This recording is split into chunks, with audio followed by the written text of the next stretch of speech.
In this video, we'll show you how to repair a leaking oil pipe using Resimac's 104 Metal Repair Fluid XF and 808 reinforcement tape. This high-performance epoxy system is designed for emergency repairs on minimally prepared metallic surfaces. The combination of fluid and reinforcement tape delivers a strong, long-lasting repair, making it ideal for industrial pipe maintenance and repairs. The product comes in a simple 1:1 ratio for easy mixing. Using a spatula, remove equal amounts of both the activator and base onto a clean mixing board.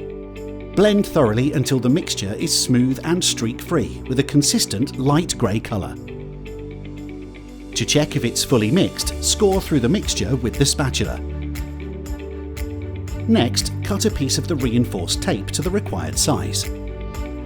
Place it into the mixture and use the spatula to fully saturate both sides. Prepare the surface by using a bristle brush and removing any loose fragments.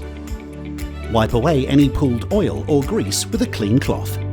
Begin wrapping the tape firmly around the pipe, ensuring it makes complete contact with the surface. The reinforced tape works with the epoxy mixture to perform a secure, long-lasting seal, making it suitable for both horizontal and vertical applications. For best results, proper surface preparation is crucial. Use a hand or mechanical tool, such as a wire brush, file or sandpaper to abrade the metallic surface to an ISO 8501/4 ST2 standard. It's essential to remove all dust and contaminants to achieve strong adhesion. Resimac's 104 Metal Repair Fluid XF delivers a trusted solution for industrial maintenance and emergency repairs. It is commonly used for sealing leaking tank seams, wrapping damaged pipes, leaking electricity transformers, and repairing oil-soaked flanges, helping to minimize downtime while extending the service life of essential equipment. For more detailed information, please contact our Resimac team, who will be happy to assist you.